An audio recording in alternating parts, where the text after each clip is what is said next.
At Thanksgiving, my dad bluntly said, "We're done babysitting your kids."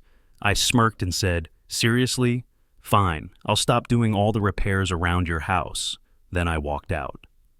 The next day, my phone was flooded with calls. At Thanksgiving, Dad declared, "We're done babysitting your kids." I was stunned. "Seriously?" I asked.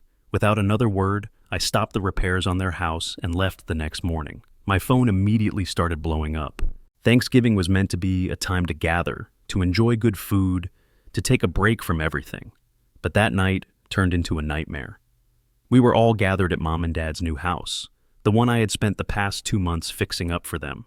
They had asked for my help, and I had agreed. New floors, plumbing fixes, repainting, electrical work. Every spare moment I had, I was there, drenched in dust and sweat, making sure everything was perfect. Meanwhile, they were comfortably settled in their apartment, waiting for the house to be ready. I didn't complain. After all, they were my parents. Helping them felt like the right thing to do. In exchange, I had only asked for one favor: occasional babysitting, not every day, not even every weekend, just when I really needed it. My wife had passed away a few years ago, and I was doing my best to raise my kids alone, but there were times I needed help. It seemed like a fair arrangement, and they had always agreed, until that night. During dinner, Dad suddenly put down his fork and said, "We're not babysitting your kids anymore." I thought he was joking at first, but his serious expression told me otherwise. The room fell silent. He continued, explaining that they were tired, that my kids were too much to handle, and then came the most crushing part. He compared them to Jen's kids. He went on about how well-behaved they were, how quiet and easy in contrast to mine. I glanced at Jen, who just sat there with a smile, saying nothing. Something inside me twisted. I had spent 2 months fixing up their house for free, while they hadn't lifted a finger, and now they were telling me my children, were somehow a burden to them, not good enough compared to Jen's. I took a deep breath, trying to hold myself together. "Really?" I said. "Then I'll stop fixing your house." Silence. Dad stared at me like I'd just slapped him. Mom quickly intervened, attempting to smooth things over. She said I didn't understand how hard things were for them, how much they had done for me. She made it sound as if I was forcing them to do unpaid work when, in reality, I had barely asked them for anything. Before I could say anything, some of our relatives spoke up. They didn't like what they were hearing. Karen called it ridiculous to talk about my kids like that, especially in front of them. Mark pointed out everything I had already done for my parents, how I'd saved them thousands of dollars in repairs. And Jen, still silent, just basked in the praise for her perfect kids. I stood up. "Thank you for the wonderful Thanksgiving dinner," I said, my voice steady. "I'm really grateful for everything." Then, turning to my kids, I said we were leaving. We grabbed our coats and walked out to the car, leaving a room full of shocked faces. That night, my kids asked me why their grandparents had said those things, why they kept comparing them to their cousins. I sighed and rubbed my face. The world isn't always fair, and sometimes grandparents aren't always kind. They looked up at me, waiting for more. I gave them the most important answer I could.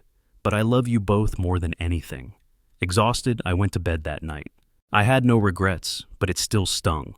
The next morning, I woke up to 52 missed calls from my parents. Seeing that number made my stomach drop. Something terrible had to have happened. I quickly called Mom back, half expecting to hear about an emergency. Instead, the second she picked up, she started talking like I had personally set her house on fire. "John, you need to come over now." I frowned. "Why? What happened?" She dodged the question, just kept insisting that I come over. Dad got on the phone too, his tone tense but controlled. "Just come, John. We need to talk." I wasn't stupid. I knew exactly what this was about, but I also knew I had to go anyway. My kids still had some things at their place, and I didn't want to leave their stuff behind. So I told them I'd be there in an hour.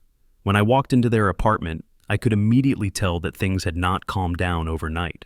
Mom was pacing, Dad was standing in the kitchen with his arms crossed, and my sister Jen, who had apparently decided to get even more involved, was sitting on the couch like she was moderating a presidential debate. As soon as I closed the door behind me, it started. Mom jumped in first. "John, don't you think you overreacted?" I stared at her. "Overreacted?" Dad jumped in. "Look, we're sorry if we hurt your feelings, but you can't just refuse to finish the house because of this." I almost laughed. There it was. That was what this was really about. Not the family, not the kids, just the house. I shook my head. So let me get this straight. You call my kids a burden, say they're too much for you, compare them to Jen's kids in front of everyone, and now when I say I won't do the work you asked me to do for free, I'm the problem? Mom put her hand to her chest as if I had just deeply offended her. That's not fair, John. We have done a lot for you. We took care of your kids for years, Jen finally spoke up. Mom, Dad, you really shouldn't compare the kids like that. For the first time, my parents actually looked surprised. Mom blinked at her. You don't think we were right? Jen shrugged. It's not about being right. You just shouldn't have said it in front of the kids. It's not okay. I have to admit, I didn't expect her to say that. She wasn't exactly defending me, but she wasn't taking their side either. But instead of backing down, Dad turned back to me. John, we just want this to be over. You're not going to cut us off over something so small. I looked him dead in the eye. Watch me, Mom gasped as if I had threatened to put her in a nursing home. Dad started to say something else, but I was done. I went to the closet, grabbed my kids' clothes, and headed for the door, and that's when Mom said it. John, you're being selfish. I stopped. Me? Selfish? After 2 months of free labor, after bending over backwards to help them, after never complaining about all the times they needed something from me? I turned around. Selfish? You want me to work on your house, but you won't even look after your own grandchildren? You want my time, my effort, my energy, but the second I need something, it's suddenly too much for you? Mom opened her mouth to respond, but I was done. You don't have to babysit anymore, but I don't have to fix your house either. Then I walked out. That was just the beginning. Things got worse over the next few weeks. First they tried to make me come back. Then they tried to guilt me. Then they begged. Because now they had a real problem. Hiring professionals would cost them a fortune, and the more I ignored them, the more desperate they became. But then, just when I thought they couldn't get any more manipulative, something else happened, and it changed everything.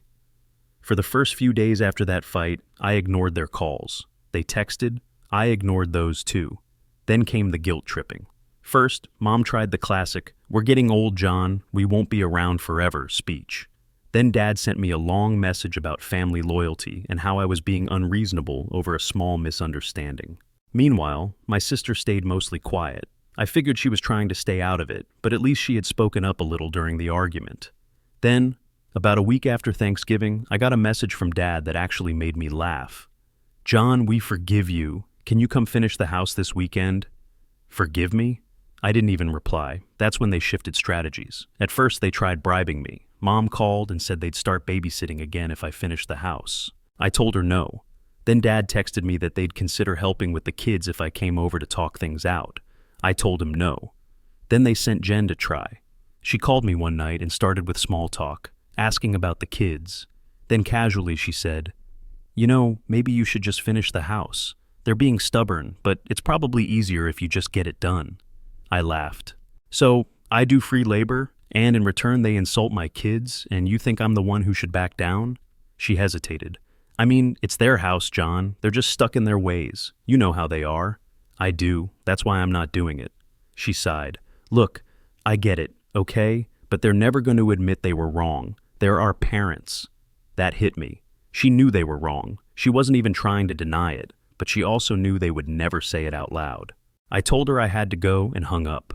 That night, I thought about everything, about how for years I had been doing things for them without asking for anything in return, about how they had never once shown me real appreciation, how they acted like it was my duty to help them, but an inconvenience to help me. And I decided I was done, completely. That was the night I blocked their numbers.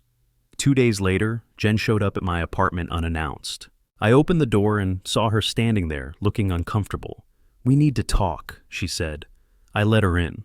She sat down at my kitchen table and just stared at me for a minute. Then she sighed. "They called the contractor. That surprised me. Good. So they finally got someone to do it." She winced. "Yeah, but there's a problem." I waited. "They got scammed." I blinked. "What?" She nodded. "Dad hired some guy off Facebook because he was cheaper than a real company, paid him up front, and now he's gone, took the money and disappeared." I couldn't help it. I laughed. My sister gave me a look. "John, they lost 10,000. I stopped laughing. 10,000. The words echoed in my head, and I couldn't laugh anymore. 10,000? Wait, where did they even get that much money? They borrowed some of it, she said, from family. That part caught me off guard. Who? She hesitated. Then she said, Uncle Mark, Aunt Linda, even Grandma Ethel. I sat back. They had borrowed from multiple people just to avoid admitting they needed me, and now they were 10,000 in the hole with a half-finished house. I shook my head. That's not my problem. My sister nodded slowly. I know, and I told them that. That made me pause. You what? She sighed. I told them they should have just apologized to you, that they did this to themselves. For the first time in this whole mess, I felt something shift. My sister, their favorite, their golden child, had actually stood up for me. She leaned forward. John, they're desperate. They want you to come back. They're still being stubborn, but they know they messed up. I crossed my arms and she shrugged. And I think you should make them beg. Yet hearing my sister say that threw me off. She had always been the favorite, the one they praised, the one they defended, and now she was telling me to make them beg. I raised an eyebrow. You really think they'll do that? She gave me a half smile. They don't have a choice. For the first time in forever, I felt like I had the upper hand. I leaned back in my chair. So, what exactly do they want from me? She sighed. They want you to come over and talk. I laughed. Yeah, I've heard that before. She nodded. I know, but this time they're not in control. You are. And she was right. I didn't go that day. I didn't go the next day either. I let them sit in their mess, let them sweat. A few days later, Mom broke. She sent a rambling text, half apology, half excuse. She admitted that maybe they were unfair, that maybe they shouldn't have said what they said, but the funniest part, we should have handled things differently, but you also overreacted. I actually laughed when I read it. Even when they were desperate, they still had to throw in some blame. I ignored the message. Then Dad tried. His was shorter. John, we need you. Come back and finish the house. We'll figure everything else out later. No apology, just, we need you. I ignored it. The next night, my sister called me. Okay, she said. I think they're actually breaking this time. What happened? They told me to tell you they're sorry. I blinked. Wait, they actually said that? She hesitated. Well, they told me to tell you, not in those exact words, but I sighed. Close enough. Then she said something that surprised me. They asked me if I thought you'd ever speak to them again. That made me pause. For the first time, I realized they were actually scared. They weren't just worried about the house, they were worried they had pushed me too far. And honestly, they had. I agreed to meet them, not because I wanted to, but because I wanted to hear it from them. I told my sister I'd come over, but on my terms. When I walked into their apartment, they looked different, less sure of themselves, more nervous. Mom had been crying. Dad looked exhausted. I sat down, crossed my arms, and waited. Finally, Dad sighed. We messed up, John. That was the closest to an actual apology I was going to get. He went on about how they didn't mean to hurt me, that they were frustrated, tired, stressed, that the house had become overwhelming, that they said things they shouldn't have. Then Mom finally spoke. Her voice was quiet. We love you, and we love the kids. And for the first time, I believed her. I let the silence stretch out for a moment before I spoke. I'm not finishing your house. Mom gasped, as if I had slapped her. Dad stiffened. John, I cut him off. You got 2 months of free labor from me. You had help whenever you needed it. And the one thing I asked for in return was too much for you. I'm done. I'm not angry anymore, but I'm not fixing your house. Silence hung in the air. Mom looked like she wanted to argue but held back. Dad stared at the table. Jen, however, remained silent, watching without a word. I stood up. But here's the deal. I'm willing to move forward if you stop treating me like I owe you something. If you stop treating my kids as less than my sisters, and if you understand that from now on, if I help you, it's because I want to, not because you expect it. They nodded, because they had no choice. I walked away that day knowing I had won. For the first time in a long time, I felt free. Things didn't magically improve after that. My parents didn't suddenly become better people, and I wasn't naive enough to think they wouldn't try to cross boundaries again. But something had shifted. They knew I wasn't going to be their handyman anymore, their fallback, their safety net. They now understood that I was willing to walk away, and that frightened them. For a few weeks, there was nothing. No unsolicited phone calls, no guilt trips, just silence. It was almost peaceful. Then one afternoon, Karen called. "John, did you see what Mom posted on Facebook?" I immediately knew this couldn't be good. I opened the app, and there it was. A long, dramatic post from Mom about how families should always help one another, how some people forget their roots, and how, after everything they had done, it was sad to see their own son turn his back on them. She didn't mention my name, but everyone knew who she meant. And the best part? She ended with, "At least we still have our amazing daughter who never left us." That was the moment I was done. No texts, no calls. I went straight to the post and commented, "You're right, Mom. Families should help each other. That's why I spent 2 months fixing your house for free while you sat in your apartment. That's why I asked for nothing in return, except that you treat my kids with basic respect. And when you called them a burden and compared them to my sister's kids, I realized you don't want family. You want servants. And I'm not playing that role anymore." I hit send and watched as the floodgates opened. The first comment came from my Uncle Mark. "Wow, I didn't know the whole story. This is messed up." Then Aunt Karen chimed in. "John is right. You took advantage of him. He gave you everything, and you repaid him by insulting his kids. Unbelievable." Then Grandma Ethel, the one they had borrowed money from, "You told me you needed the money because John refused to help, but you never told me why. Now I see the truth." One comment after another took my side, and then the best one came from Jen. "I love Mom and Dad, but John is telling the truth. They treated him unfairly, and he has every right to walk away."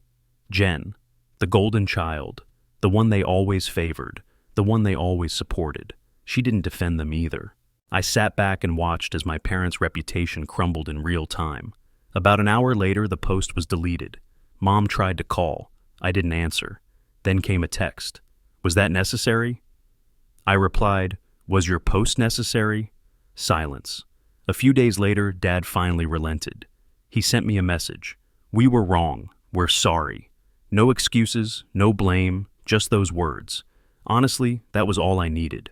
I never worked on their house again. They had to hire someone at full price. I never let them guilt trip me again. If they wanted to see my kids, it was because my kids wanted to see them, not because they demanded it. And the biggest change, they never compared my kids to my sisters again, because they knew if they did, it would be the last time they ever saw them. I had put them in their place, and for the first time, they understood. I had won.